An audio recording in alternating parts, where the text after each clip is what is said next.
Yeah. Hey, everybody. I'm in kind of a funny ass mood tonight.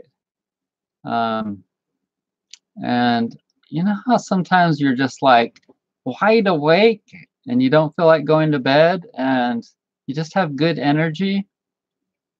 That's where I'm at. That's where I'm at tonight. And it's not that like everything is going perfectly in my life, but it's kind of just like I feel a little bit invincible. And so I feel like just laughing about life, even though it's not necessarily perfect. And hey, Wendy, welcome. Welcome to my Sunday Night Live unannounced. I didn't announce this one via email, nothing. And I didn't plan anything out. I was just like, you know what? I'm kind of tired of everything else, and I just want to just go live and talk with people. So here we are. Janine! Nothing ever goes perfectly and something is wrong. Hey, he. Janine. Good attitude, mate. Mate. I'm not your mate. You gotta love the Aussies.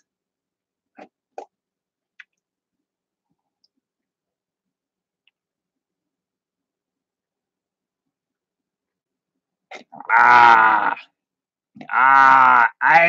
mateys. Speaking of Aussies,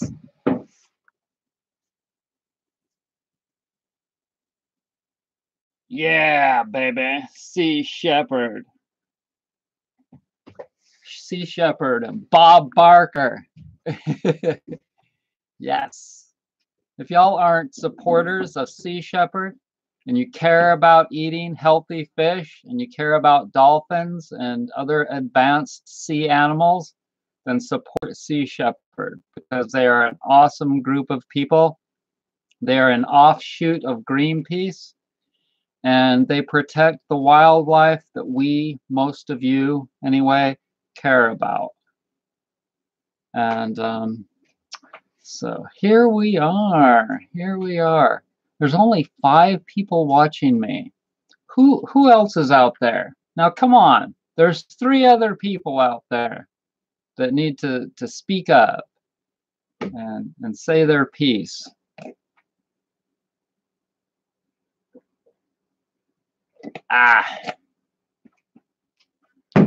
So what shall we do tonight?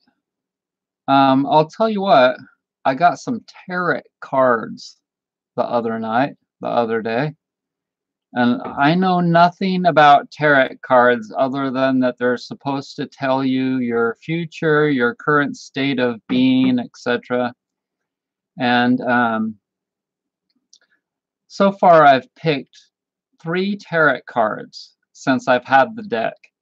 And one of them was just the card that said that I needed to buy the book so that I could figure out what the cards mean. There was like a little advertising card that had an advertisement for buying a book, an explanation book. And so that's definitely what I need to do. But for this traditional tarot card deck, you can buy, or you can go online and see what the meanings are. So, Olivia, Apollo. Hello, Olivia. Where do you live? You don't look like a familiar face that I've seen before. Janine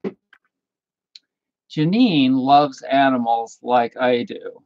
Now, I may not be as hardcore of an animal lover as Janine, but I am a pretty hardcore animal lover. It's not that I won't eat shrimp or oysters or fish or chicken. Yeah, okay. I eat quite a few animals. But I'm trying to work towards veganism again. And I really care about the animals, and if they're not taken care of properly, that pisses me off. Even if you're going to eat them. See, people don't realize that if you're going to eat animals, like domestic animals, like chickens, for instance, they need to be happy animals for them to be healthy to eat. And people don't get it. They think that they can just consume mass-produced caged animals in a giant factory building, and that just won't fly. You know? I am talking either angel. The angel used the number card to the message. I don't understand that. Dallas, Pennsylvania. Dallas, Pennsylvania? That's strange, isn't it? I have a friend named Dallas. A friend named Dallas, sort of. Yeah. So anyways, so does anybody have any interesting questions for me this evening?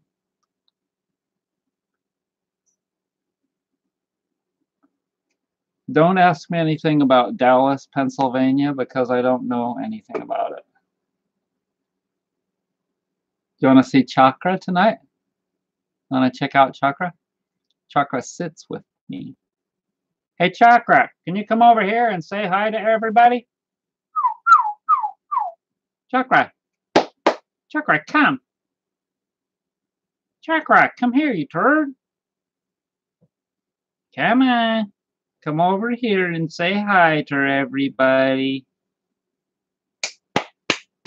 Come. Come on, baby. Chakra. Come. Come on, baby. Right here, next to me.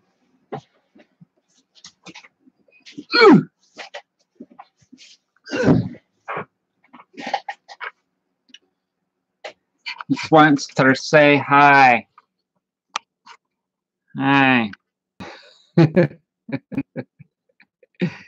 She's your friend. She's shaved. He's burped. Did you burp? Ooh, ooh. Ooh. Yee. Yee. That was bad. Was you having a sleepy time? This was having a sleeping time in there. Uh-huh. You've been a very good girl, haven't you? This has been a very, very good girl.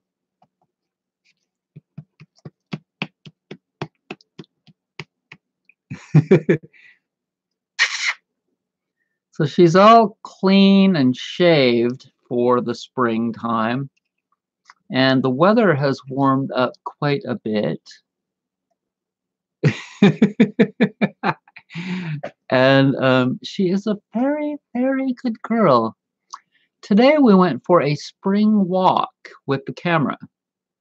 And I took video and pictures of beautiful flowers for you. Now, I made a video, but I haven't posted it yet. Probably tomorrow. It's a really nice video, and we're starting to get some nice little like buddy flowers. Nothing too crazy yet, you know, it's just the very beginnings of flowers and spring. But I think that you'll enjoy it.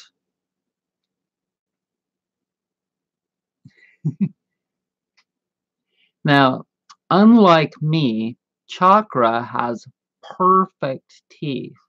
Check these out.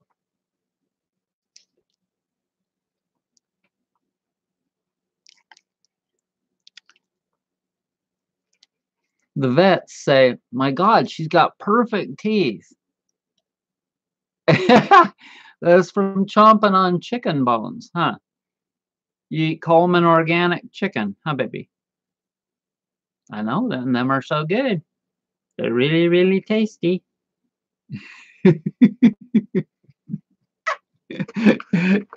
is just my joy, you know. So Chakra Chakra is going to be 12. Chakra is going to be 12 on the 5th of May.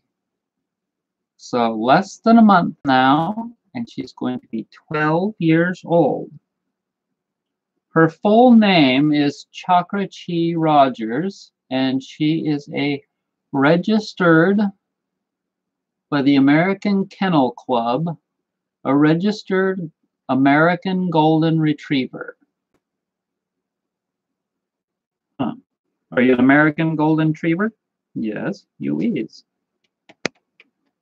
And you are a very good girl. Okay, you can go back and sleep on the dog, on the bed. Okay, so welcome to everyone that has joined me and the group. If you have not written a comment, I think that would be very cool. I have nothing in particular planned for this evening's event. In fact, it wasn't even announced, nothing. I was just like, okay, let's just do a live video. So here we are. So let's see. I am scaling tooth to my Rico. Do you know this? I have no idea what you are talking about, Wendy. So let's see. What would be cool?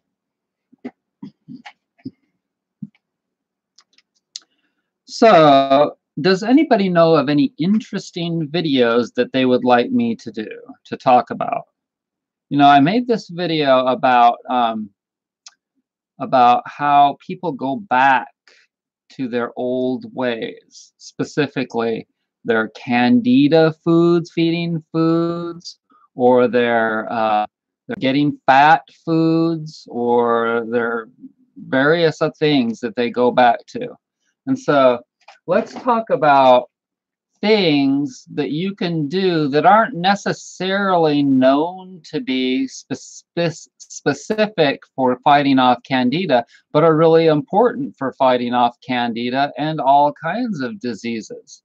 Okay, so people don't realize that your thoughts are things. And things in your mind create chemical reactions and bacterial reactions in your body.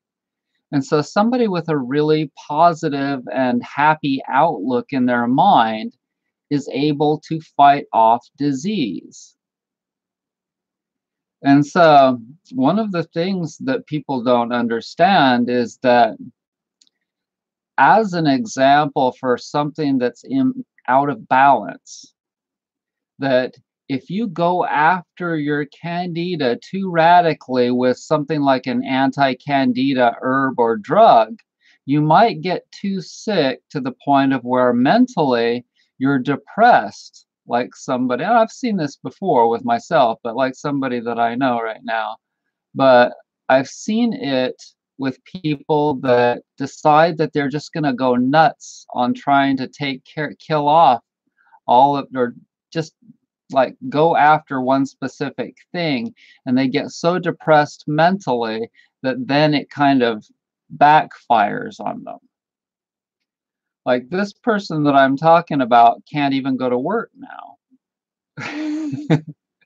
And so imagine if you can't go to work, how depressed you would be, and thus how depressed and suppressed your immune system is going to be. And then what if you actually like get thrown out on the street because you can't pay your rent? So it really is a matter of just doing one thing at a time, whatever thing that you need to be doing. And, you know, that can be so many different things in your life. And you can see that my health is really leveled out. It's not perfect. It's far from perfect. But my mindset and my physicality and my situation, all of the different things that make a life seem to have kind of leveled out to a degree. And you're not seeing with me the roller coaster that you once did. And that's because I've worked on all these different things holistically. And I've just listened to my needs, like, well, what do I need right now? And so, yeah, you can't just, if you've got a lot of stress in your life from something, that is such a heavy weight. It's such a heavy weight on your shoulders. And I've seen how some of you wonder why I'm single.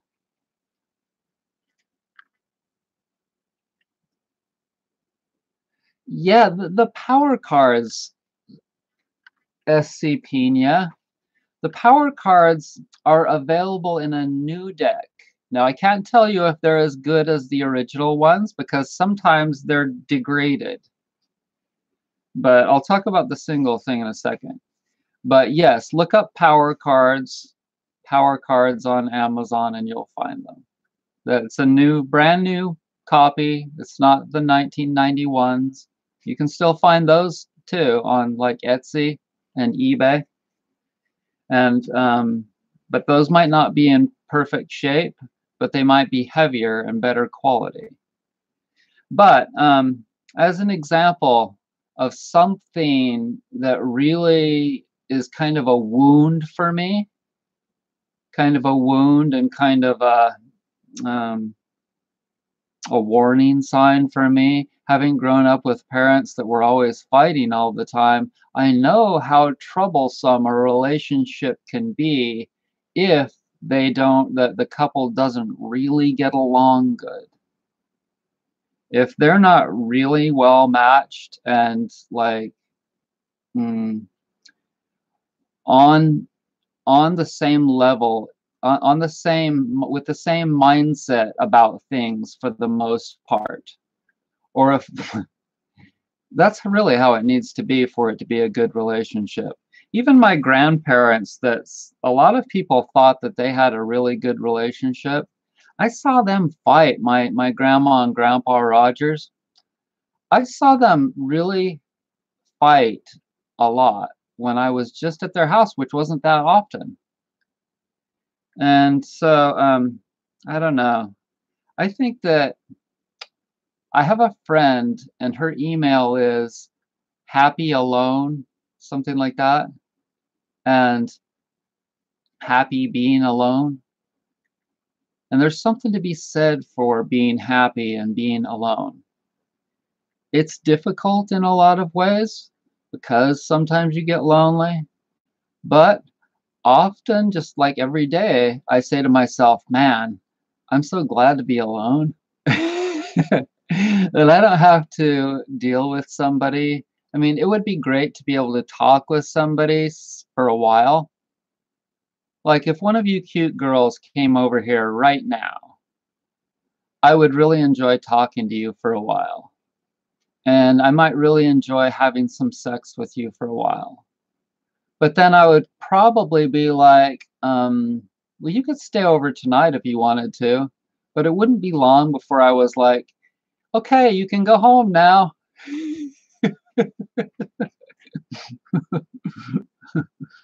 And you know what I mean? Let's see. Do a video about detoxing through your feet. Well, I've done the hot foot bath videos quite a bit. And that's the way that I've found is the best to detox through your feet. And that's because you put a lot of salt in the water and you get it really, really hot. You get it super hot. And that opens the pores in your feet. And then you scrub them with a pumice stone.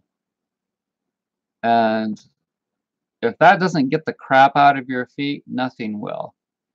But be careful with that because if your feet are really toxic, like mine once were, then you can flush a lot of stuff, not only out of your pores, but some of it will get into your blood and it might actually make you sick to a degree. So, anything you do really extreme can get you sick. So be careful because natural healing is powerful. I'm telling you, If you take too much olive leaf extract, even if you just eat too much oregano in your food, that is so strong. That shit is strong. And it's good. A cayenne can open you up. But all of these things are really strong and powerful. And these are just, a lot of them are just culinary herbs, let alone the medicinal ones. And people just don't understand how strong herbs are. Even the greens that I ate today. Let me show you some of the greens that I ate today. Some of them, like arugula, I mean, that's some bitter, strong herbs right there, but it's culinary. It's kind of in between a culinary and a medicinal herb. And it's very anti-cancer. All those greens are very anti-cancer. I know that they are. I don't have to read anything about them. Let me show you what I've got and what I ate today.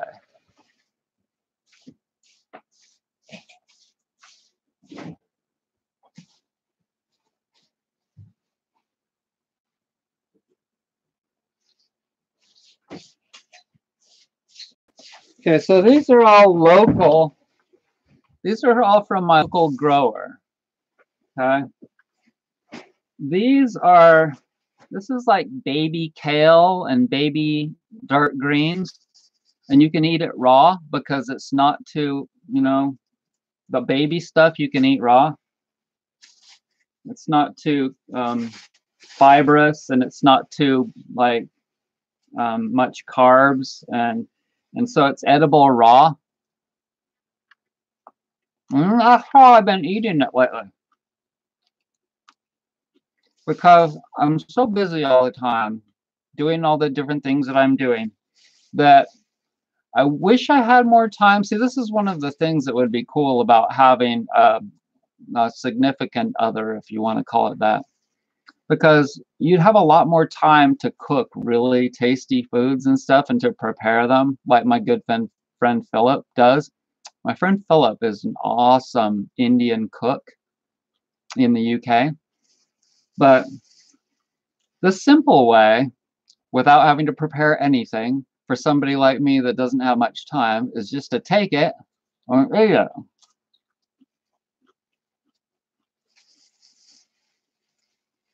And those aren't so fibrous that I can't even with not many molars, I can still eat it.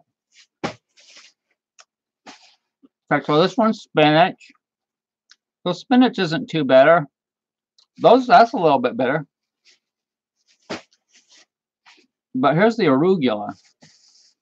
And arugula has a good bite to it. And you gotta know that these kinds of greens are really great for fighting off any kind of invader in your body. You gotta know that.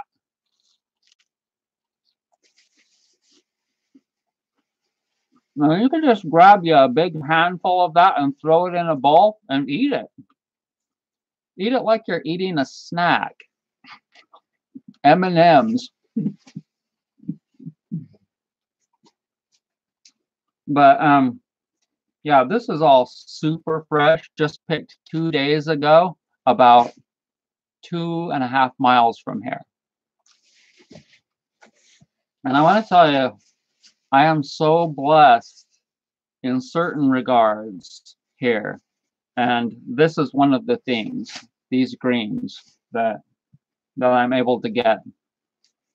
And they have great big greenhouses, and they grow them even when it's really cold outside, And so I've got greens other than like in the first part of January all year long.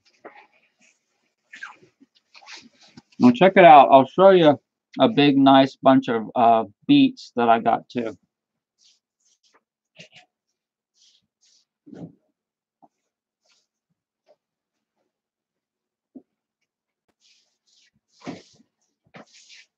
And I'll eat the tops of these too.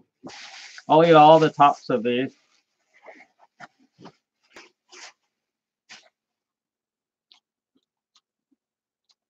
Nice, huh? That is as fresh as it gets, baby. Fresh as it gets. So if you're eating greens and beets and all of this stuff, you still feel like eating some fruit, you can get away with that because it's not just a matter of, killing off the candida by eating less fruit or whatever. There's also an acid alkaline consideration here. Okay, so the acid alkaline consideration is huge. When you're eating greens, that makes you a lot more alkaline. And when you create balance between your acid and alkaline condition in your body, then things can't grow. The acid alkaline thing is very important. So when somebody tells you to consume just meat and vegetables and no carbs, that's not necessarily the best advice for fighting off candida or other bacteria, because the meat causes two problems. It creates an acid condition in your body, and it creates a clogging condition as well. So it doesn't allow as much flow.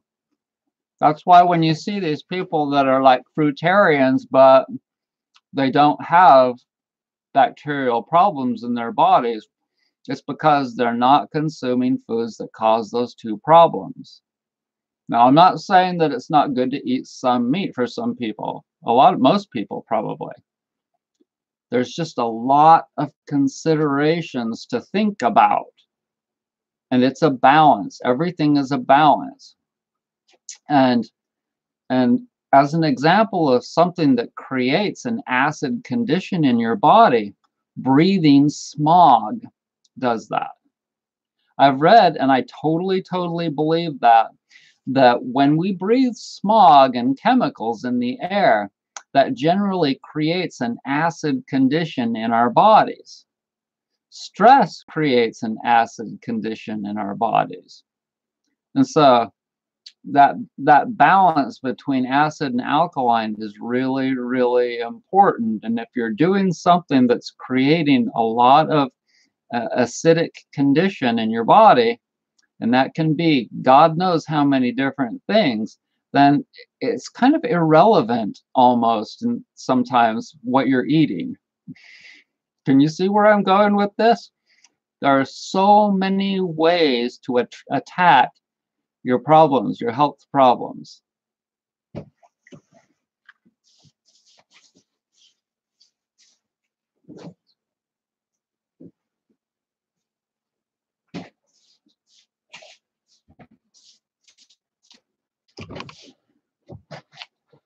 Okay. 14 people. Oh, so cool. Thank you for the info. You're welcome. With some hot tea. Arugula with hot tea.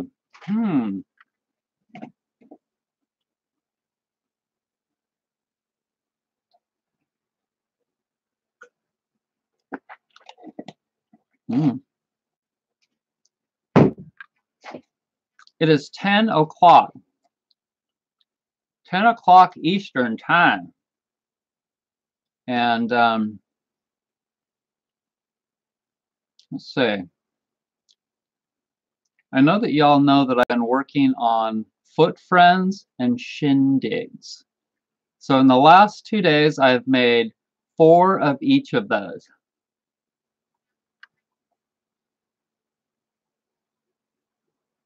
The only thing with the greens is they get caught in your teeth.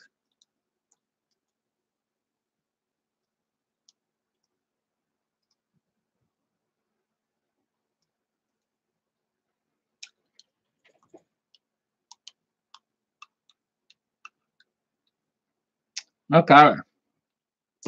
So let's see. What else shall we talk about tonight? I feel good. Na, na, na, na, na, na. I would now. I feel nice. Na, na, na, na, na. sugar and spice. So good, so good. I got you.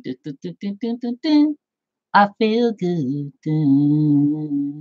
I knew that I would now. I feel good. I knew that I would now. So good to you. I got you.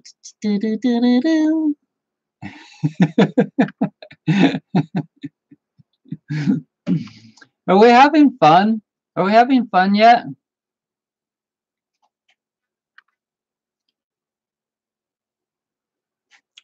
Well, let's see. I'm going to go grab a book and something else. Wait right here.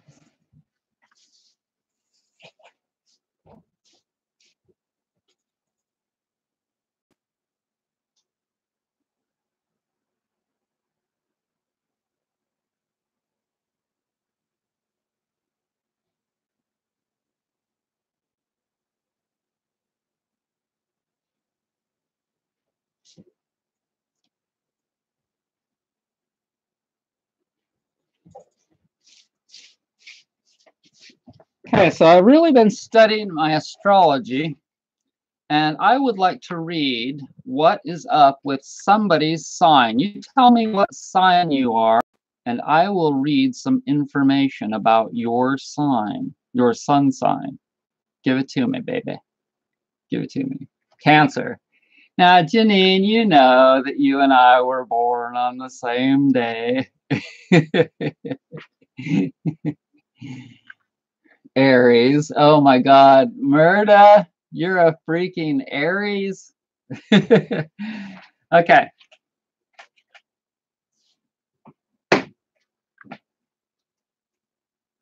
Cancer. Janine, I can tell you right off, without even looking at this book, that Cancer is the mother. Cancer is the mother. Cancer is the caregiver. Cancer is the home body. And Cancer is the healer and the invisible man, woman, etc. The element is fire, and the mode is cardinal. So the crab, a vulnerable creature, a succulent piece of meat, the food of gulls, how can he survive? What hope is there for him? He is only a morsel awaiting the predator's mouth. To live, the crab must grow a shell. He must grow a wall between himself and nature.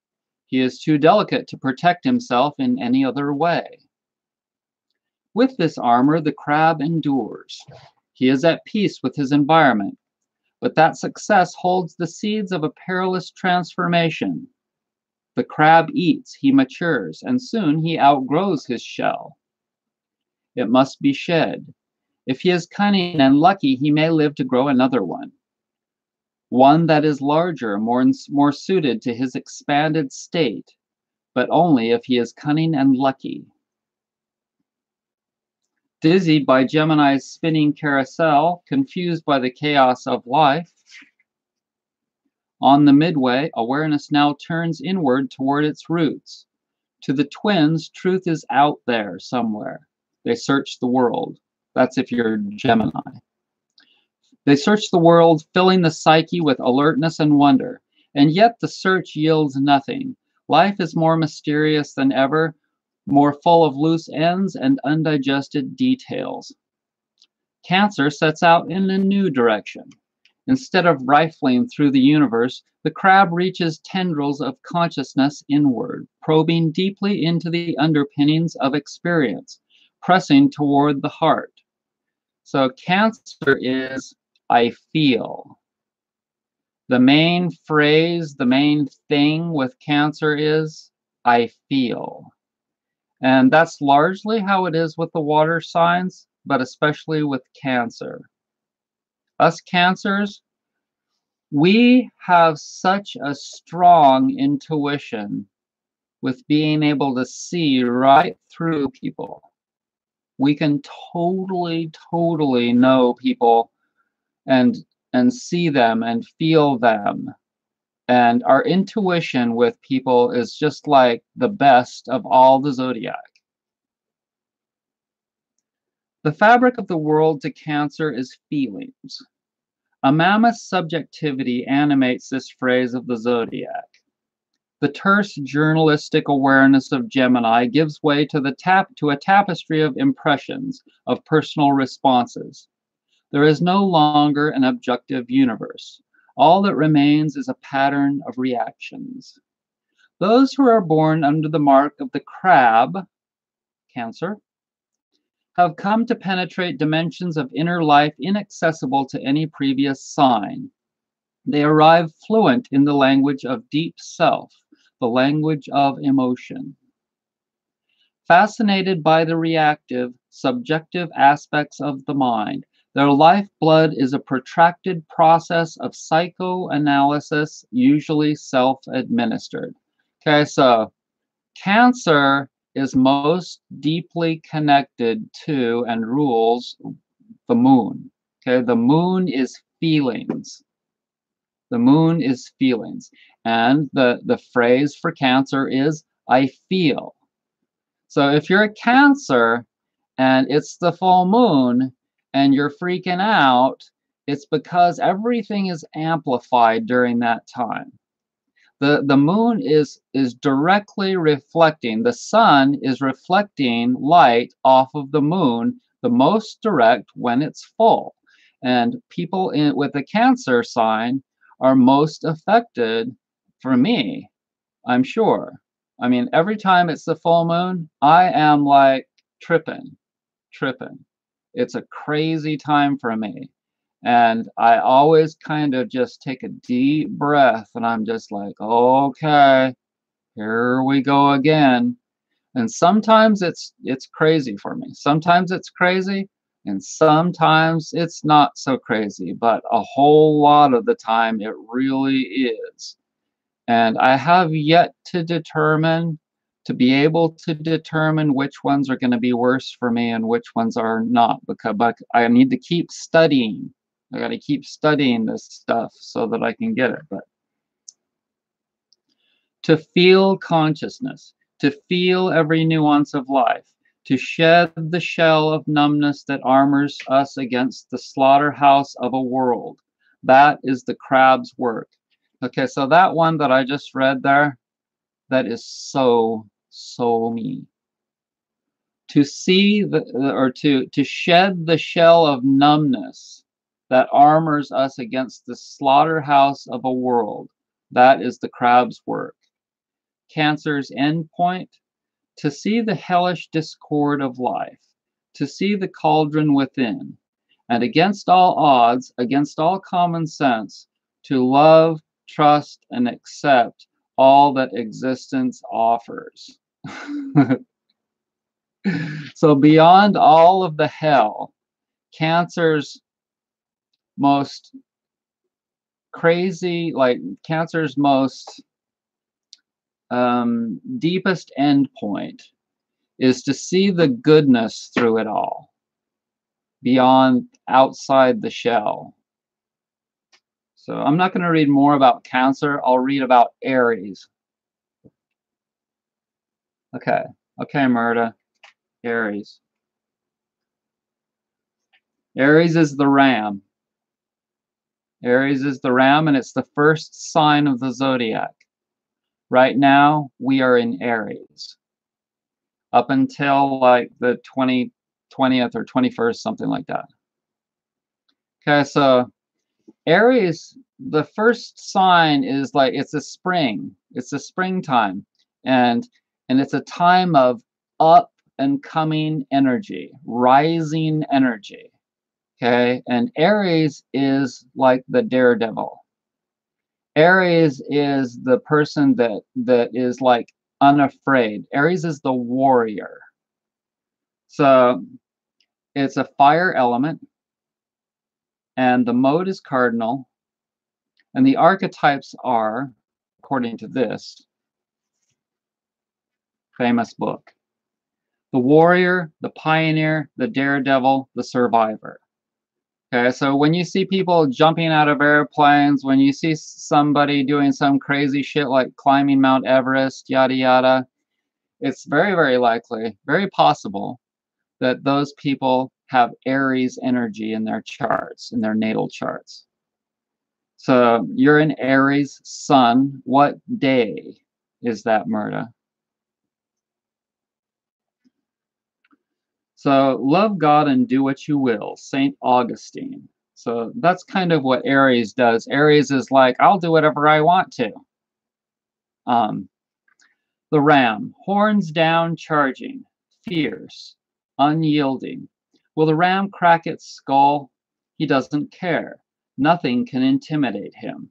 Nothing can force him to swerve. Victory or self-destruction in the effort to attain it. Two destinies. One will claim him. Aries is the life force, the will to exist.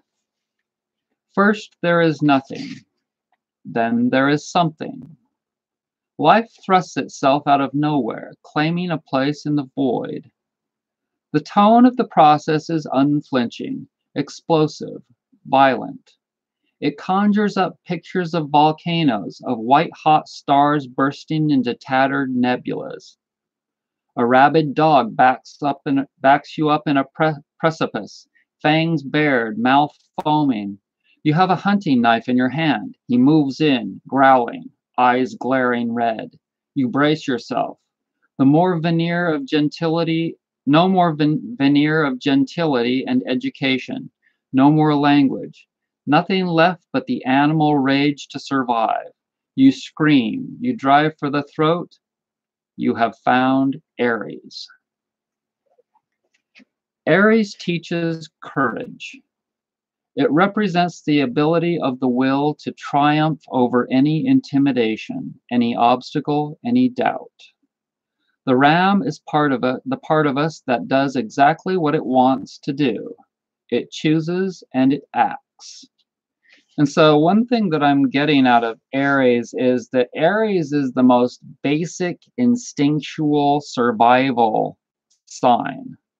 Okay, and that's going to be, obviously, that is perfect, exactly the way the first sign of the zodiac is supposed to be. The will to survive. And it's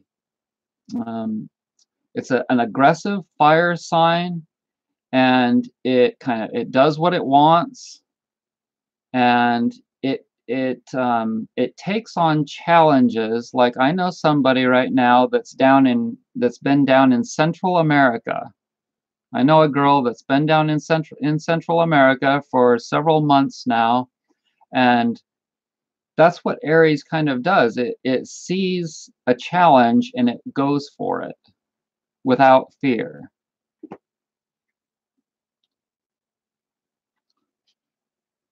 The ram is the part of us that does exactly what it wants to do. It chooses and it acts. Nothing else matters. Wrestling crocodiles blindfolded? Yes, if that's what we want. But that kind of activity is beside the point.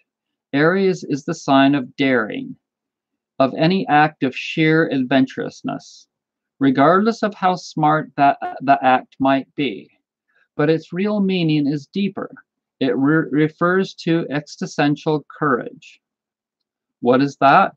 In a word, it is selfishness, a delicate art, not insensitivity, not narrowness, not manipulation, but the ability to say, this is my life. I have the right to seek whatever experiences I need to have. Nothing will stand between me and my growth. Not another person, not any circumstance, not even my own fears. The end point for Aries is the perfect mating of our desires and our actions. It is freedom. No getting lost in feelings, no fascination with the psychological underpinnings of our decisions. All that blinds the ram's attention is the power of the will to shape a life. Now, bear in mind that when a person has Aries as their sun sign, that doesn't necessarily mean that they're going to have an obvious demeanor in the regards that like I've been reading here. It doesn't necessarily mean that that's going to be obvious, because see, you also have a rising sign, and the rising sign is what you're projecting to the rest of the world. And not everybody gets to know and see your deeper, truer self, which is your sun sign. Your deeper, truer self is your sun sign, and your rising sign is like your mask that you're showing to the world. And if those two happen to be the same, then that's kind of I can't. It'd be hard for me to imagine that, because see, for me, being a Cancer sun sign and then being a Leo rising, those two are not the same in any way, shape, or form. Not maybe a little bit in some regards, but not very many regards. Cancer is very quiet and peaceful and homebody kind of a person. And Leo is just the opposite of that. How many people out there are Leo sun signs, born from July the 21st to like August 20th, 21st? Because see, Leo wants to be in front of everybody. Leo wants to be the entertainer. Leo is a fire sign that wants to be in the spotlight, and it wants to have fun. Okay, so we all know how like cats and kittens, they want to play and they want to have fun. Well, Leo the lion, that's the glyph, is just like that. And that's when you see me, and I want to like fuck around and have fun and play jokes and make fun of people and all of that kind of stuff. Well, that's the Leo in me. And I have Leo rising, Mercury, and Venus in Leo. And so Mercury is communication. So when I have Leo in Mercury in the 12th house, you'll often see me talking about being on a live video like this. Because I enjoy being at the center of attention. I enjoy talking to people. I enjoy singing on the videos and various other antics. And that's my Mercury communication. And it's also my Leo rising, because Leo wants to do all those things. But also, it's the 12th house. So that's another oxymoronish thing, because the 12th house is the house of troubles and your undoing. And a lot of people that have 12th house energies are doing things like me, like being at home alone, or they might be in prison alone, or they might be in an ashram, or they might be a monk or something. The 12th house is the last house. And the last house is like death. Okay, so even though the 8th house is the house of sex and death, it's also very much related to the 12th house. And the 12th house is like the house that turns everything over. The 12th house is the last house, so it's also related to the last part of your life. It's related to endings. It's related to Pisces. I know, this is crazy, huh? So the last sign in the zodiac is Pisces, and the last house is the 12th house, and that's why those two are related. And the planet that's most related to the 12th house and Pisces is Neptune. Okay, so Neptune is the planet of your like your spiritual, your purest spiritual energy that's not connected to anything of this world. And when you go into your little voice, when you go into your space of isness, as Muji calls it, okay, so the isness, which is not thinking about the past, not thinking about the future, not being of this world in any way, shape, or form, being completely like the Course in Miracles book. When you are in that state of being, of where you're kind of like a zombie. You're just kind of, and people will do this if they are wanting to numb themselves of this world. And I saw it in my Aunt Elaine when she had Alzheimer's really bad. My Aunt Elaine was kind of naturally going into this state of being where she was turning off her mind. And it was kind of, I kind of realized what she was doing. She was just kind of a kid. She was, you know how people with Alzheimer's are they kind of go back to being like a kid again? Like, like they don't really have any, uh, and they really don't have any responsibilities anymore because somebody has to take care of them because they can't even take care of themselves. They can't even wipe their own butts anymore, you know?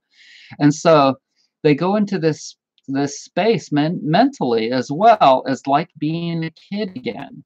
And and so when you're completely disconnected with this world, it's sort of being like that, but but not that far maybe. But a lot of people that have a lot of Pisces energy, they are really not paying as much attention to, they're not worried about things as much in this world, or they try and disconnect themselves largely from this world. Or sometimes, if they can't do that mentally, they'll disconnect themselves from this world by using drugs and alcohol. A lot of Pisces people are like that, or people that have a lot of energy in the 12th house or Neptune energy. So you've got three different kinds of things in astrology. You've got planets, you've got signs, and you've got houses. And each one interacts. They all have certain characteristics that are similar to other certain ones in the zodiac. And depending on where they are, you can have, like, if you have all three things, like say you have Neptune in Pisces in the 12th house. That amplifies it all because those are all directly related to each other. Most directly related to each other. Just like the sun is most directly related to crap. The sun is most directly related to Leo, right? Sun is most directly related to Leo. And the moon is most directly related to Cancer. And Jupiter is most directly related to Sagittarius. Okay, so how many Sagittarius people out there do we have tonight? Connor is a Leo. Cool, cool. And Connor, do you know what your rising sign and moon sign or moon is? Is anybody out there a Sagittarius? Sagittarius. So I've been reading about Sagittarius lately and Gemini. And see, those are opposite signs, but they have a lot of similarities. So Sagittarius is the philosopher, the student, and the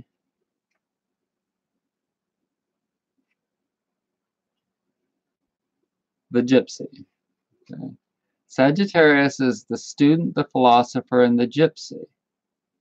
And Sagittarius, because it really wants to learn things.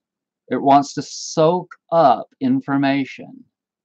And it wants to do that largely by traveling. So you'll see that if you see a lot of these people that are into traveling a lot on YouTube, a lot of those people will have a lot of Sagittarius energy.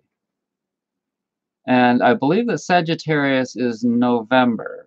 It comes right before Capricorn. And Sagittarius, I'll read a little bit of that for you here. Danielle Lynch is a Cancer and my birthday July the 10th. What is my rising sign?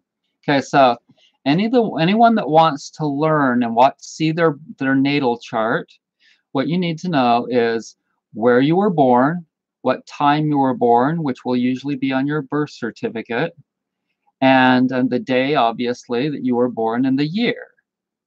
And so if you put all of those things into the little search boxes on astro.com, and you have to start an account with them, which just means that you give them give them your email address, your name and your email address. And that allows you to log in to astro.com. And then you go to the free natal charts, you put in your information, and then it'll show you your natal chart. And then you've got to learn what all the glyphs mean.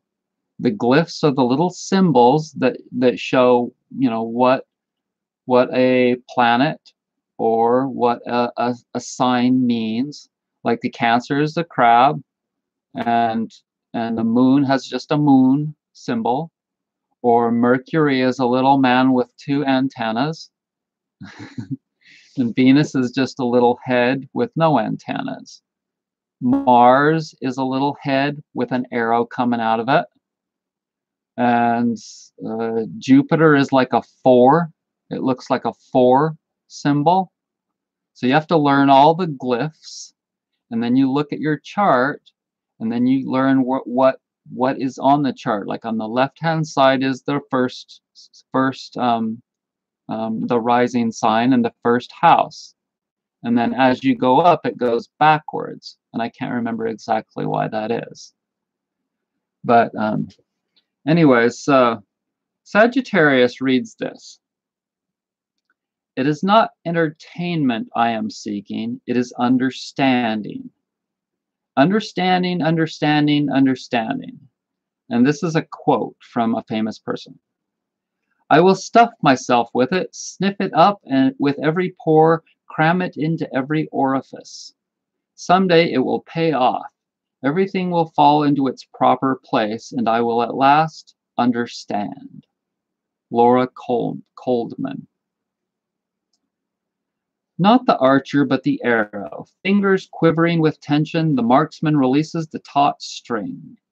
The curve of the bow snaps back, sending the feathered shaft darting into space.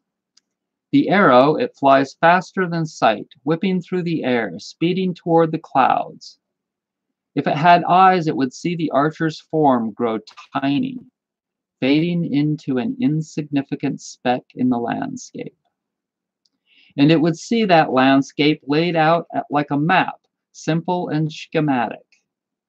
If that arrow were suddenly given a mind, what thoughts would occupy it?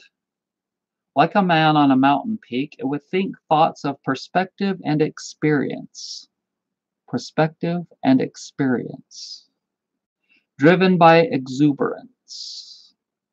Who fired me into this luminous sky, and for what purpose? What is my place here? Where am I going? What is the reason for my existence?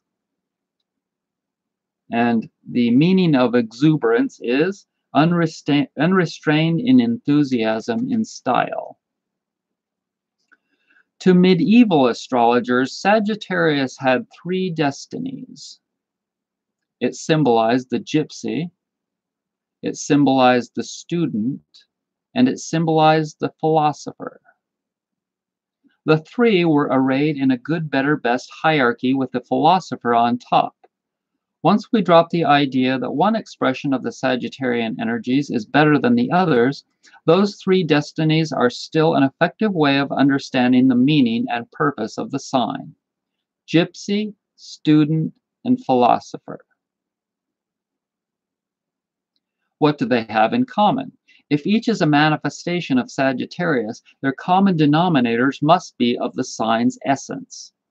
In each one, the mind projects itself outward toward a new horizon, just like our flying arrow.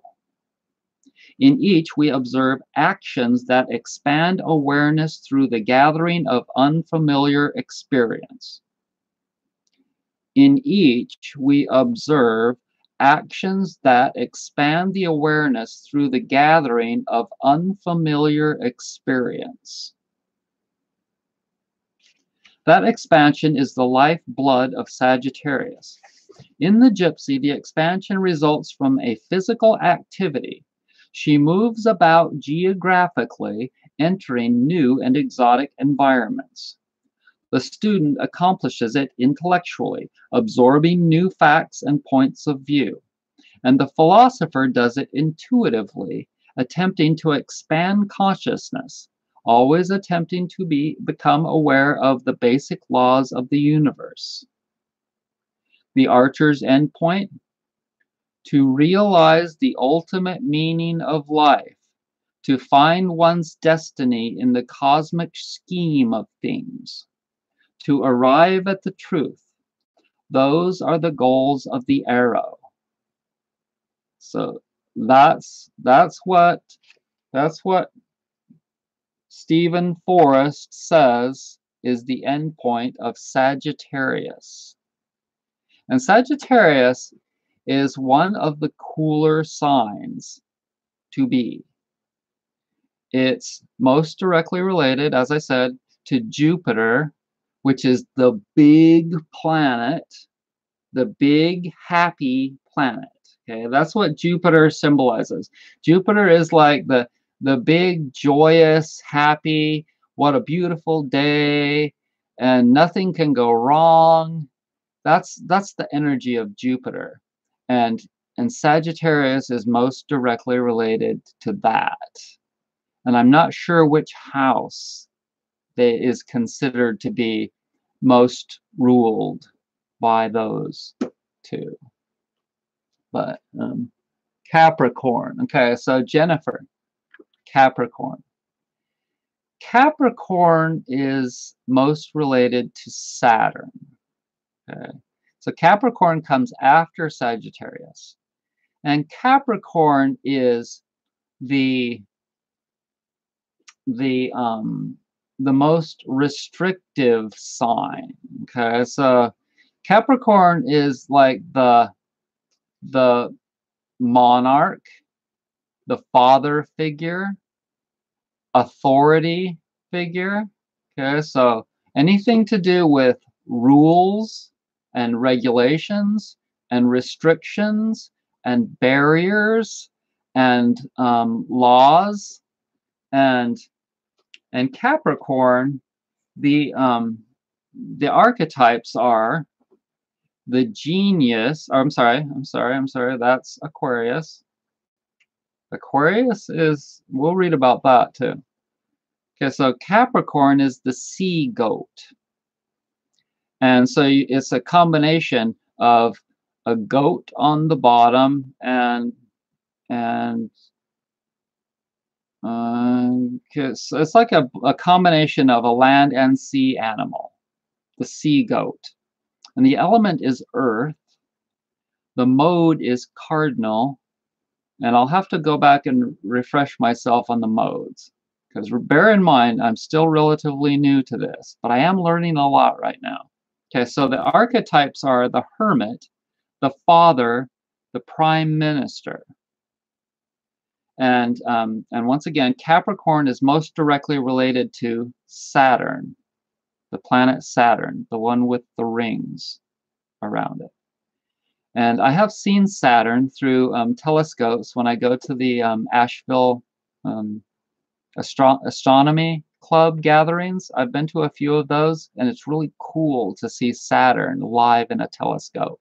And it's easy to see, and it's like you can see the rings so clearly. But okay, so you thought as a boy that a mage is one who can do anything. Okay, so that's one of the things with Capricorn. Capricorn you will often find as somebody that is a head of a corporation, somebody that is an organizer type person, somebody that is a person that is a workaholic sometimes, sort of like Taurus, but a person that achieves, that really achieves things. That is the Capricorn mentality. And it's not necessarily, according to this anyway, it's not necessarily to get praise like Leo, which is its opposite sign. Okay, so Leo is on the opposite side of Capricorn. Just like, no. Cancer is on the opposite side of Capricorn. Right. So, the sea goat, a mountain goat with a fish's tail, an impossible creature, a dog paddler at sea and a waddler on land, except in the world of symbolism. There, the sea goat loses all clumsiness and vulnerability. He becomes a symbol of ultimate absolute power. He is the master of two worlds, the sea and the stony heights. So that gives this particular sign a lot of power. Imagine having the ability to be a sea creature and a land creature. So the sea goat scales the most treacherous peaks, breathes the most rarefied air. He swims the widest oceans.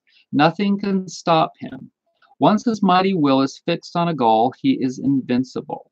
He must only choose. Nothing can stand against him. End point. Ambitious, materialistic, power-hungry, the faceless gray flannel Capricorn of popular literature is a sly devil indeed. Calculating, manipulative, quick to exploit any weakness, he is typically represented as the epitome of slick, insidious opportunism. Such descriptions are fair pictures of Capricorn's shadow, but they have little to do with its endpoint. Okay, so that description is a description of what that Capricorn's worst side can be. Okay, so Capricorn has some abilities in regards to achieving things. And when a person has abilities in regards to building a business or doing things, then they can have their shadow side will be that they can have some devious things that they have that they'll meander into. If they don't possibly have some good other qualities in their chart to keep them in balance. Do you know what I'm talking about?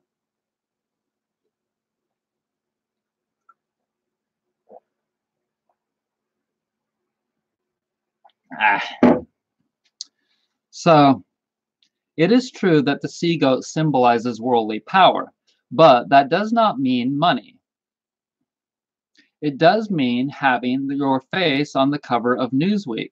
So many seemingly powerful people live in their lives as hostages, not by the strictures of their public roles. Their role has worldly power, they don't. And that is not the sea goat's path. For Capricorn, worldly power has a different meaning.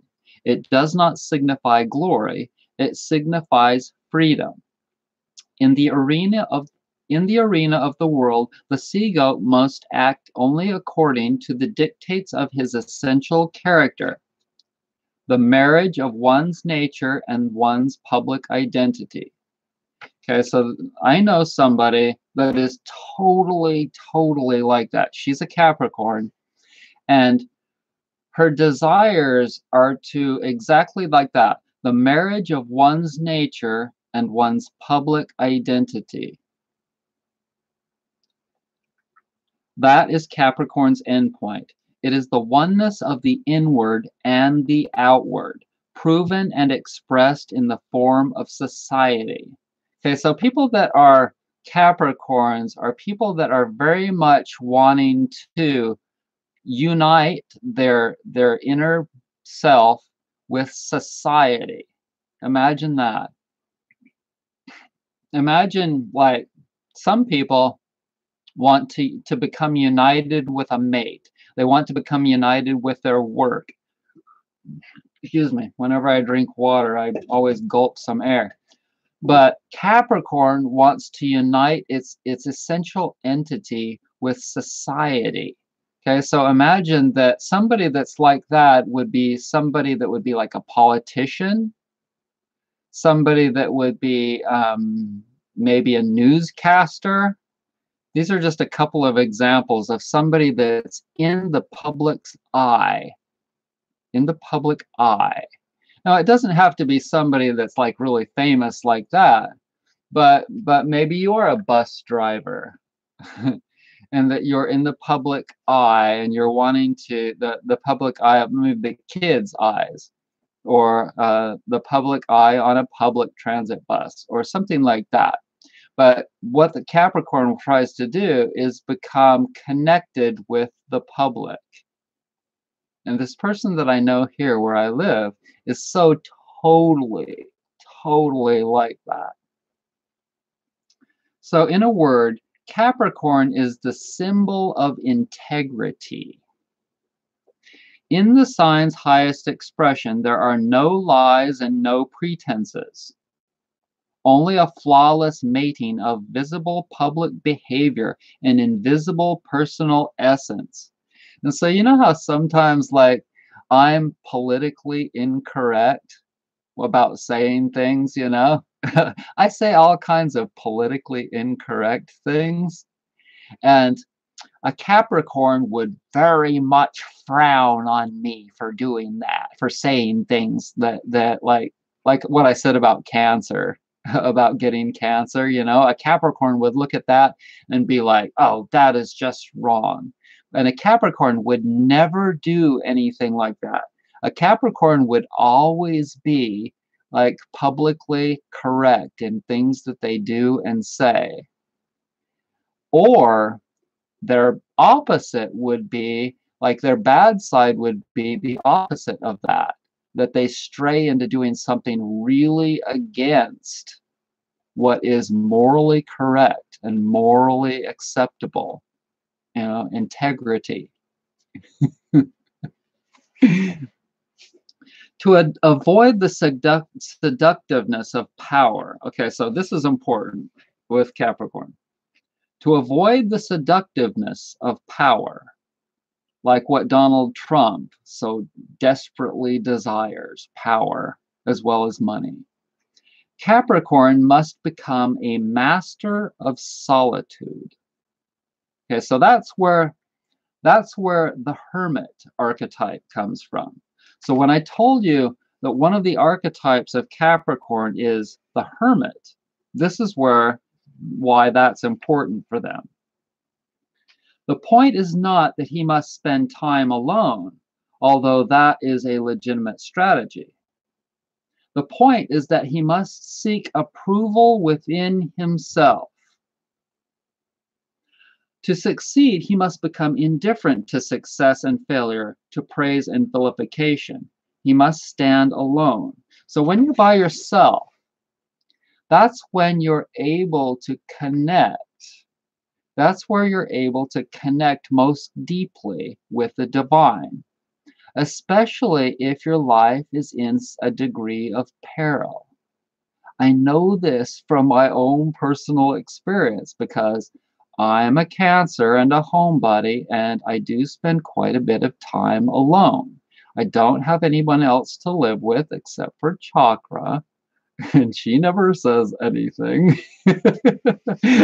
And so here I am alone with God, me and God, and we talk about things, and I have quite a bit of spiritual essences in my natal chart. and especially the thing that I'm working towards in the latter part of my life, which is Saturn in the 8th house of sex and death.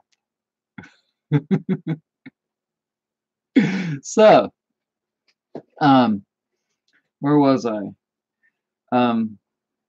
Capricorn spends this time alone too, and it's because it wants to get in touch. It wants to be able to probably to connect with creation and to connect with its inner self. And it does that so that it can maintain this deep sense of integrity. This deep sense of integrity that it has to continually maintain and project to the people around it. And so Capricorn's endpoint, integrity and solitude. Actually, integrity gained by being in solitude. Both must be attained, for if one fails, the other collapses with it. Okay, so I won't read more than that. If you want to read more than that, then you have to buy the book, the classic, The Inner Sky, from Stephen Forrest.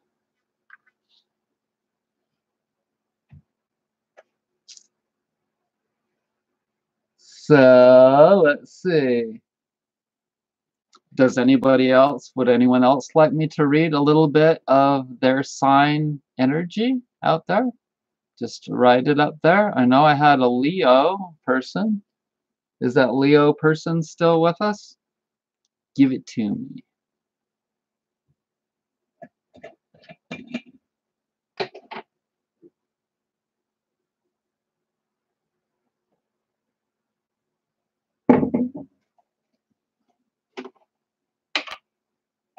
Hey, Danielle. Thanks for that nice comment earlier. Appreciate it on the other video, one of the other videos. Because I deal with so many people in chaos all day. Thank you, Brett. You're welcome. You are welcome. Does anybody else have a sign they'd like me to delve into? There are lots of other signs. How about Aquarius? Is anybody out there an Aquarius? Aquarius, Aquarius, do, do, do, do, do. Joe's a Cancer, but Joe, I already read about Cancer. Cancer, you and I, we're the motherly homebody, the caregiver, and we stay in our shell, etc. Yeah. I have a lot of friends here that have similar astrological vibes as me. You know, a lot of Leo and Cancer energy. But then I also have this Piscean Pisces thing in Saturn, which is kind of weird in the 8th house. So how about are there any Tauruses? Are there any Tauruses out there? Janine? So Janine was born on the same day as me, July the 3rd. But Janine, aren't you like 73 or something? No, how old are you, Janine? I can't even remember. Janine looks really young. She's like hot. And she sells dildos. I had to say it. Sorry, Janine. 78. Okay, 78. I guess you're not so old.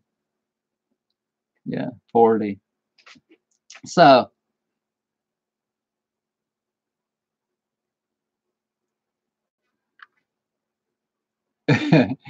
July the 3rd. So, Janine, you know who was also born on July the 3rd? Tom Cruise.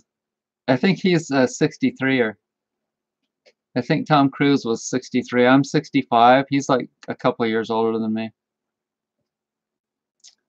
Connor. Nobody is okay, Aquarius. We'll read about Aquarius.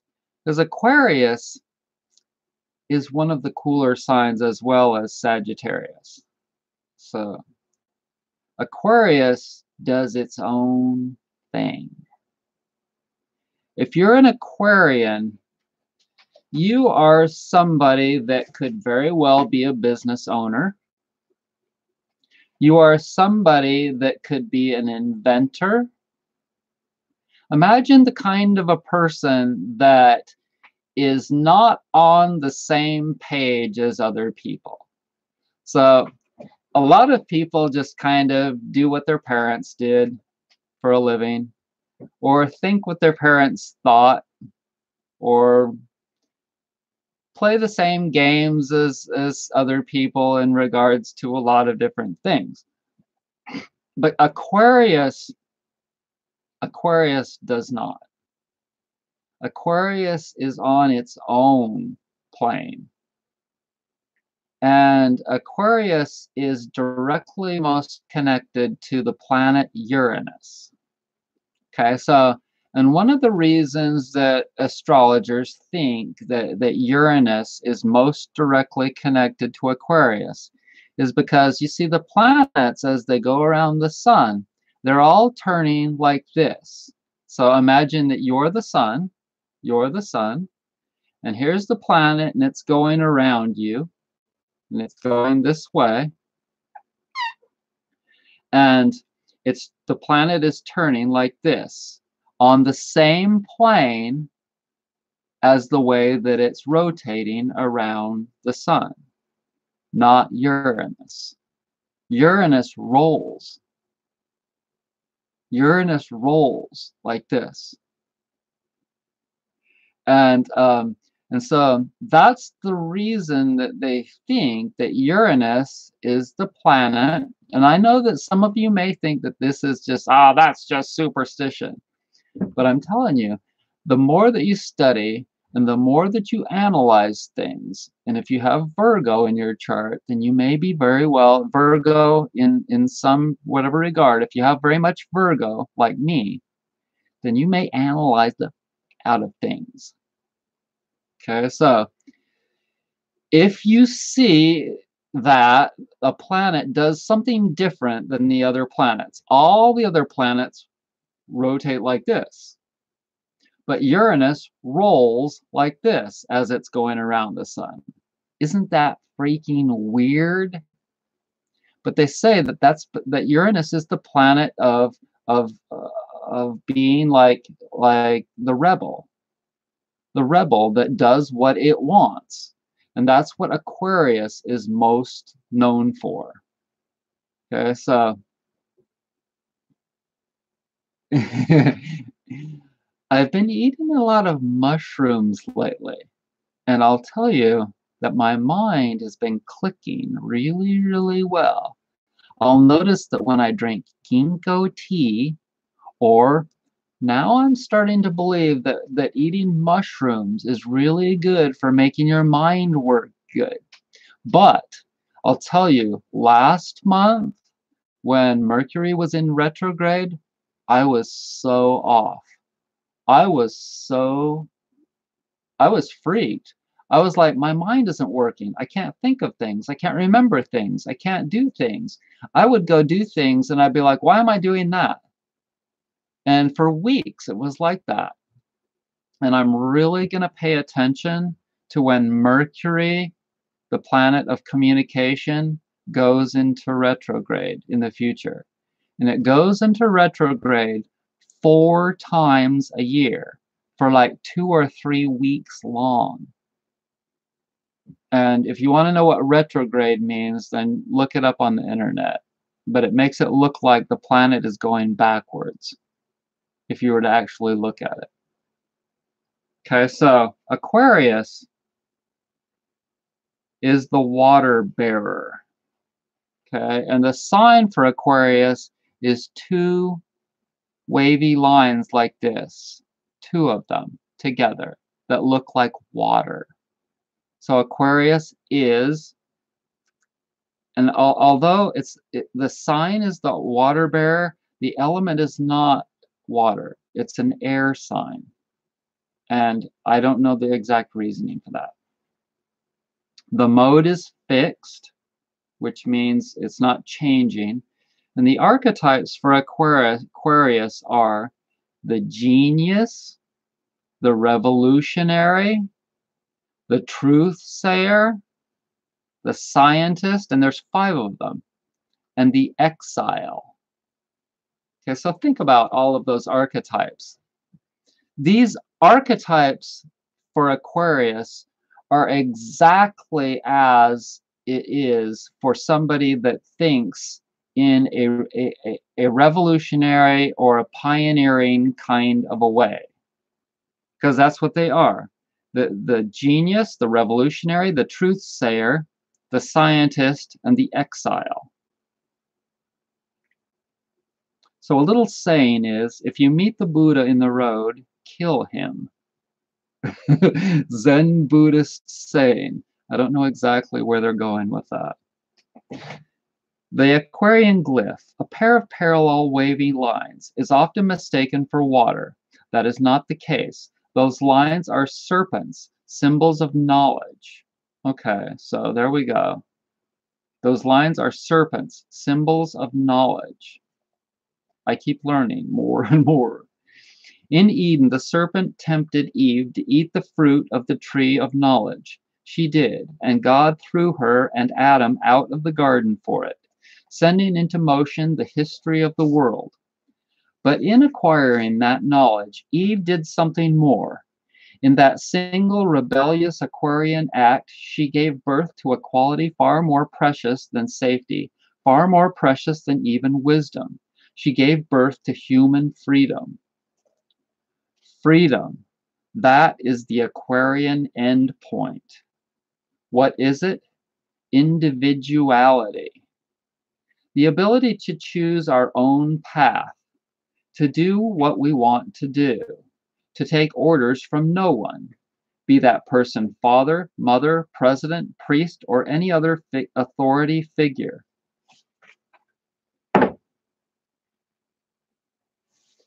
Easier said than done. Enormous forces are massed against our individuality, forces that can steamroller us if we let them, turn us into dancing monkeys.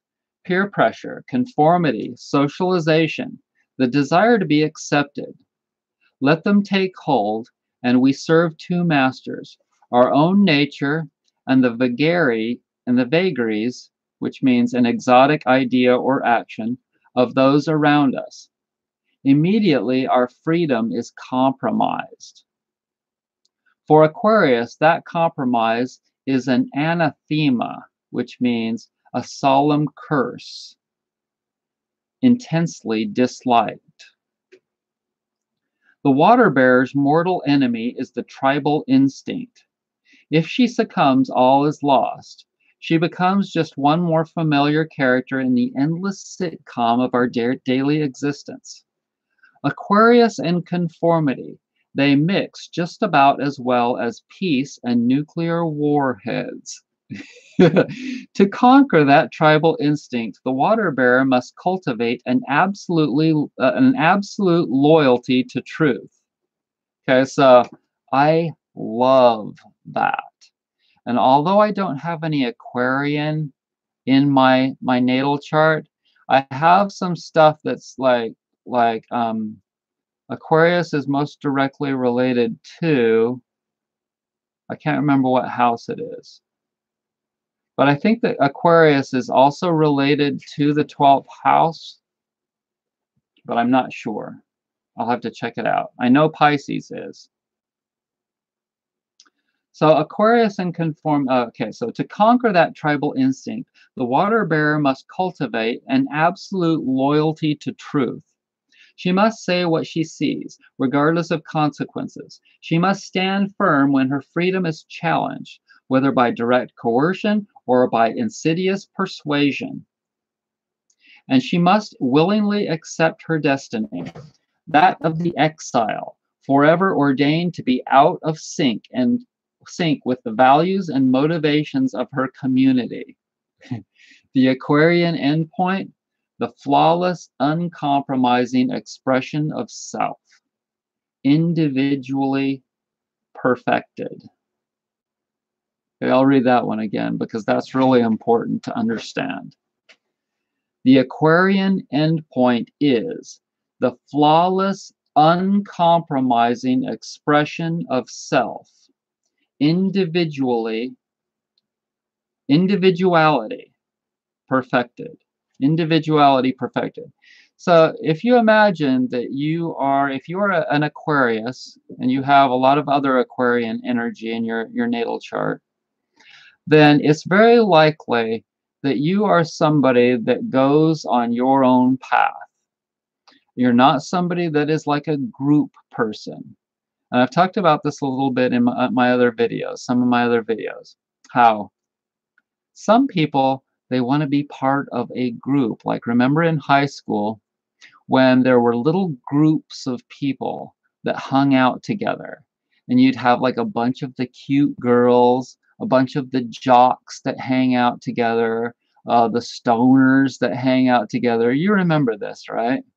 But an Aquarian person is not likely to hop on board with any kind of a bandwagon. They do their own thing. People that are Aquarians do their own thing. And that's why they largely can be like leaders. I'll tell you a couple of Aquarians that are the perfect epitome of somebody that does their own thing, that's a total leader that so many people admire. Oprah Winfrey. Oprah Winfrey, and guess who else? Ellen DeGeneres, both Aquarians. And so the Aquarian is often considered in astrology the king of signs. And I think it's very, very much true. It's the second to last sign. Pisces is the last sign. Aquarius is just before that. And Aquarius, at least in the northern hemisphere, is the time of the year that's most directly connected to at least the time of the year. It's very much connected to a very spiritual time of the year, January. So January through February is the winter time, and it's very, very cold, and it's a very indoor time of the year when it's the most equating to connecting with creation, because it's cold and it's miserable outside. It's just the opposite of summer when you want to go out and have fun. It's the time when you stay in and things can be troublesome. It's a troublesome time of year. So it's a very much of a spiritual and strength building time of the year. Not on a physical level, but of a spiritual level. And so Aquarius, it does its own thing. And when you do your own thing, then you're likely to figure out things like inventions, or you're likely to, let me read some more of this. Picture the water bearer as one of those walled cities in the Old Testament. Times are violent. Each city-state is a separate culture, and the tension between neighboring cities is constant. Should the water bearer's walls collapse under the pressure of a siege, her culture is crushed. The victorious armies kill the Aquarian king and tear the temple gods from the pedestals, installing their own. There can be no surrender.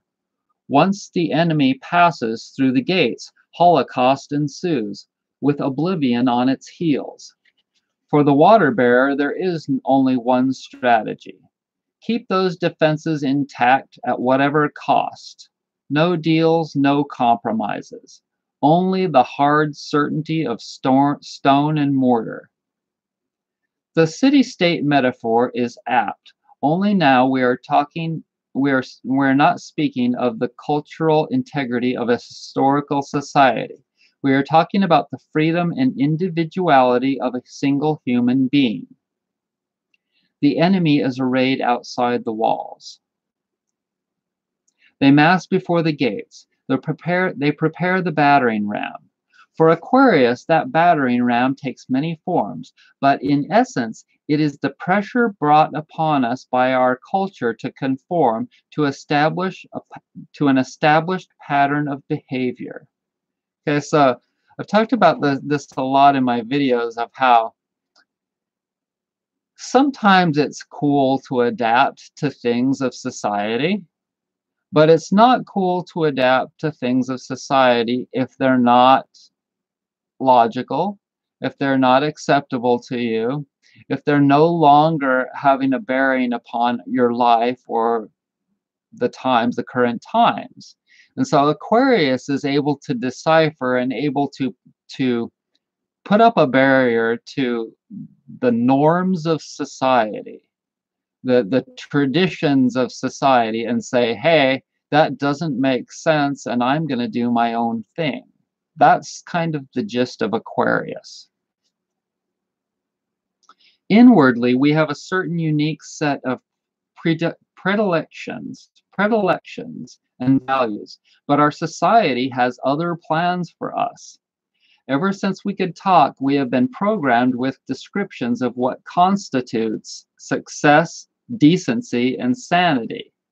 For most of us, plugging into those patterns is natural, even helpful. For Aquarius, it's a death sentence. Okay, so what was basically a really good thing for Capricorn to be popular, to be like uniting the inner self with society, which is what Capricorn wants to do. For Aquarius, it's just the opposite.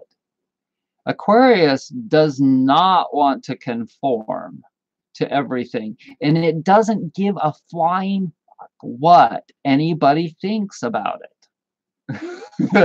I love that. So the water bearer must resist the battering ram. So this is difficult. So it's not as difficult for Aquarius to be able to resist the pressures of society, though. So it's difficult for a lot of people to not join in with the crowd, to not just do the good old Christmas tree, for instance. Like for me, my Virgo and analytic energy, analyzing the way things are and not accepting anything that's bad against nature for me. It tells me to not cut down a Christmas tree and bring it into the house. I don't do that.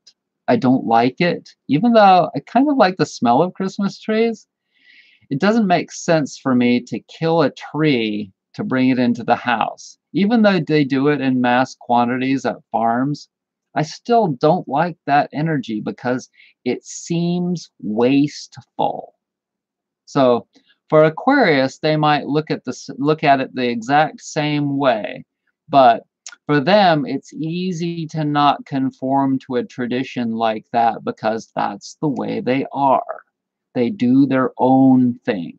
So an Aquarian might do something completely like their own tradition, like they might set up some kind of a Christmas sewing machine. They'll put the sewing machine up and they'll call it a Christmas sewing machine and put decorations all over it. Something like that. But her strategy is to follow the dictates of her own individuality, making her own choices regardless of the rage of hoots, of disbelief those choices produce in the people around her. I will be sane, even if that means everyone else thinks I am crazy. That is the Aquarian motto. So I really like Aquarius a lot because of all that, you know. So is anybody else an Aquarius out there? Or, I mean, is there any Aquariuses with us here? So the website is astro.com. ASTRO.com. And you just have to sign up by giving them your email address and creating a passcode password, and there you go. So wow, it is 11:13 here, everybody. It is 11:13. Are you ready for a new week? Every morning when I get up, I stretch. I stretch in bed, and I'm usually sore around my midsection because of different reasons, but I'll have to stretch. I may go to the extent of doing a child's pose under the covers and some leg crossovers and stuff. And then I'll roll over and I'll maybe pet my dog and I'll say, Chakra, are you ready for a new day, mutt?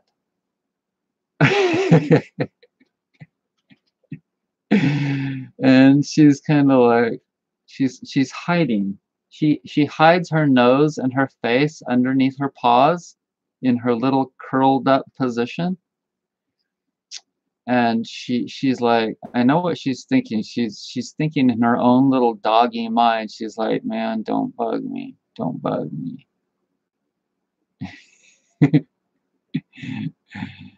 And before I go to bed, I'm like, Chakra, are you ready for a CB time? And I get her managed over in her little corner of the bed.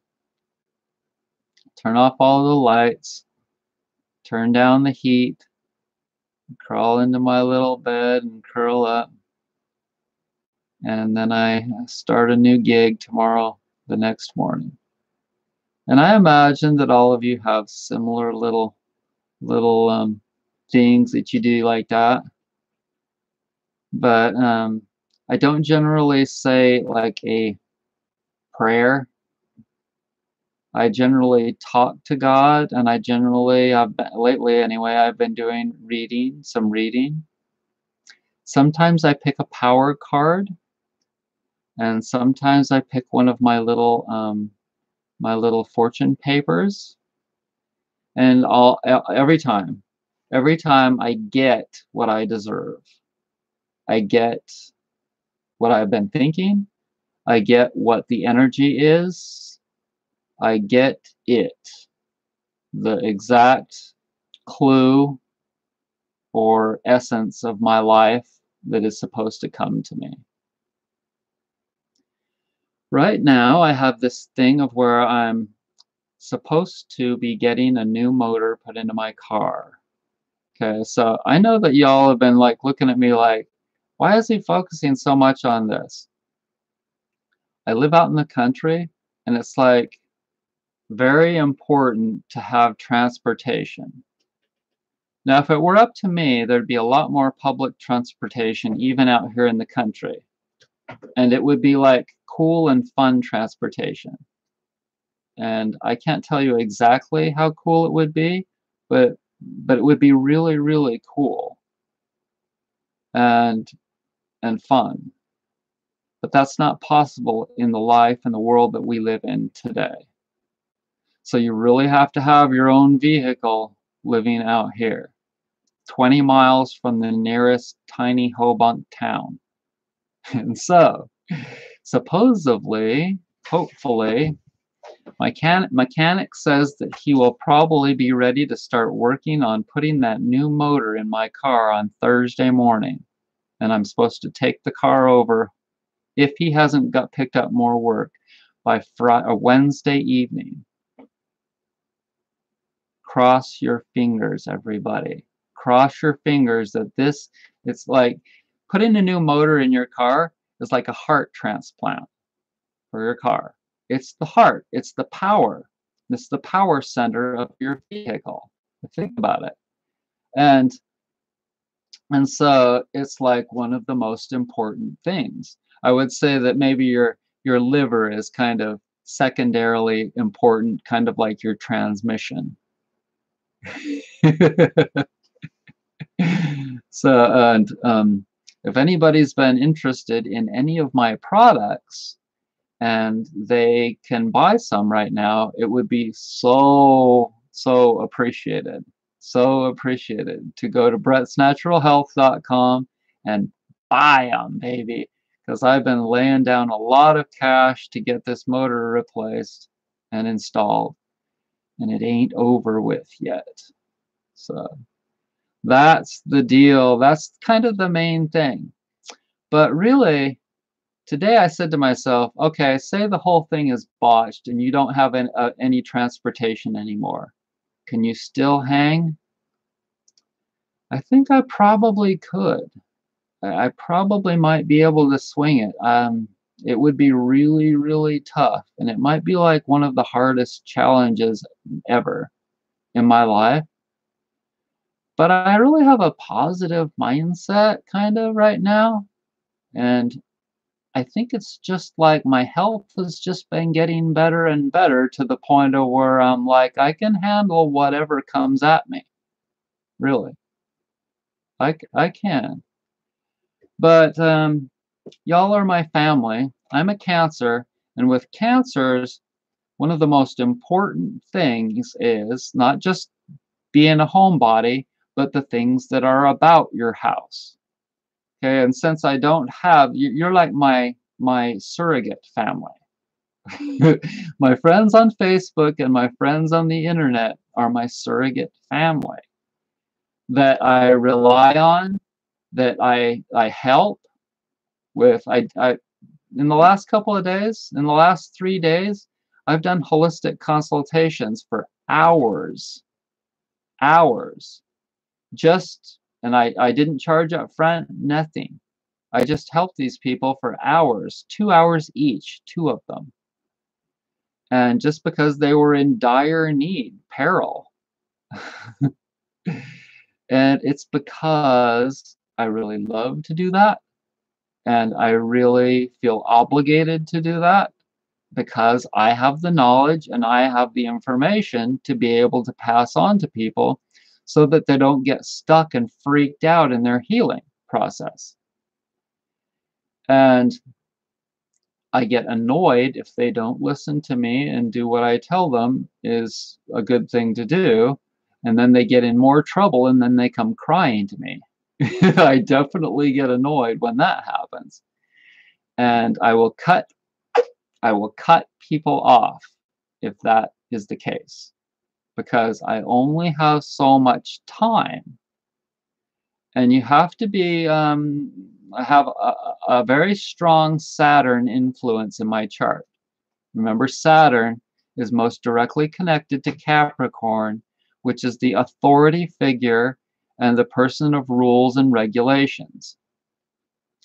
And when you see me laying down the line on shit of various things, like, for instance, the wall, I think it's probably a good idea to put up the wall on the Mexican border.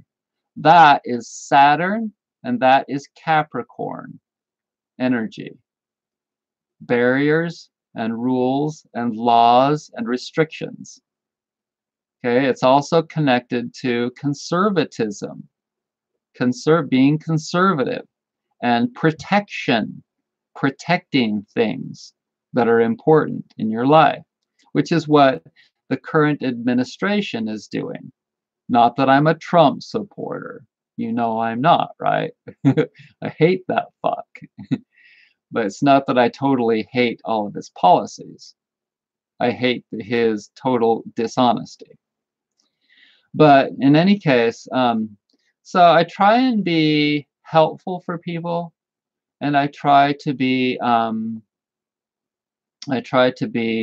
good mirror for people, and I try and see, because I'm a Cancer and I'm able to see through people.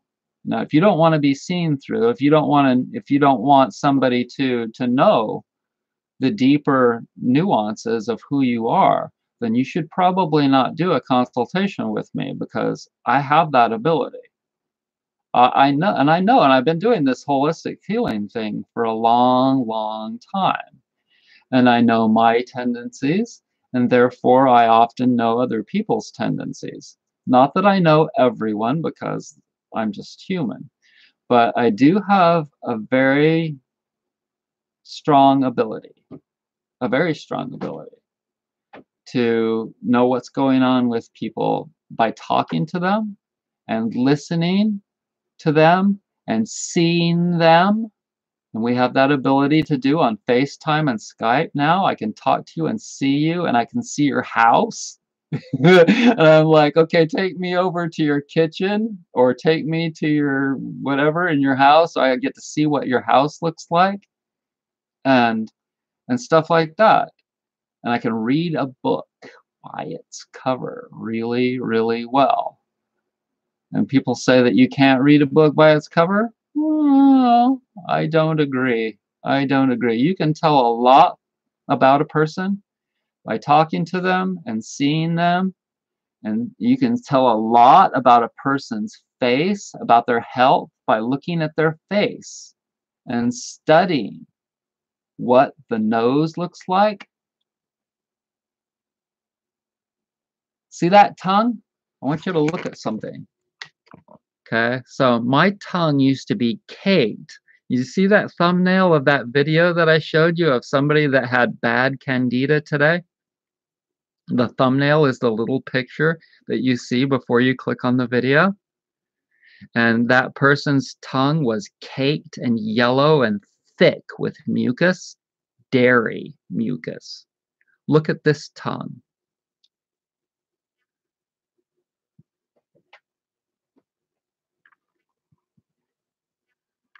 See, it's a little bit white towards the back because I eat too much nuts and seeds still.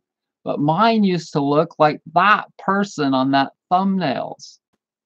And when you've got a lot of caked, undigested food matter in your digestive system, you have pounds of that stuff in your digestive system. And people, they don't realize it. That what they're doing is they're preventing the absorption of nutrients in their digestive system by not eating enough roughage and by eating too much stuff that globs in your body. But I've worked for years and years and years to clean out that 30-foot long. That to your ass is 30 feet long. And so they think that they can do just, imagine how stupid this is, to think that you can do a month-long or a 2-month-long or a 2-year-long cleanse and clean all of those pounds and pounds of built-up plaque in your digestive system, 30 foot long digestive system, within that short of a period of time that you built up over 10, 20, 40 years. It's not going to happen. And it's not just your digestive system that you're cleansing out. It's the marrow inside your bones. It's the blood throughout your body. It's the tissue, all of that muscle tissue in your body, and all of the joints. Every single nook and crevice all throughout your body has accumulated smog in it. And so to just kill off the candida, or to just get all the heavy metals out, or to change your mindset. Some people will just work on getting a positive attitude. And that's cool if that's your number one priority. But don't expect that to be the only thing that you need to work on for the rest of your life, because almost every single one of us, in fact, every single one of us, has multiple weaknesses, not just 1, 2, or whatever weaknesses. It's good to know the things. It's really, really good to know the things that are most troublesome for us, and work on those predominantly the most. But bear in mind, there are always medium-sized pieces of the puzzle that need to be worked on, and smaller pieces of the puzzle. And you can't just focus on the worst, the most troublesome and difficult things all the time, because it'll wear you out too much. You got to take a break sometimes, because this life, The whole thing, the whole holistic healing thing is a journey to be accomplished over the whole life and beyond. And it's hard for some people to understand this because maybe the longer that you live and the more you practice all of these different holistic things, the more you and deeper that you understand this. And when in the beginning, when you start, and it doesn't matter how old you are, you may be somebody that's starting your holistic health, natural health journey at a later time in life. That's okay. It doesn't matter when you start. You can be 100 years old and only have 1 year more of left in your life, this current life, to live. That's okay because it goes on and on and on and on. It's not going to end with just the end of this current body. And I think that the older we get, most of us anyway, realize that a lot of different things like that, a lot of different things. So we have 12 viewers. Many of you have stuck with me throughout this entire broadcast. And I really enjoy doing these. Thank you so much for joining me. I hope that you have a really great week.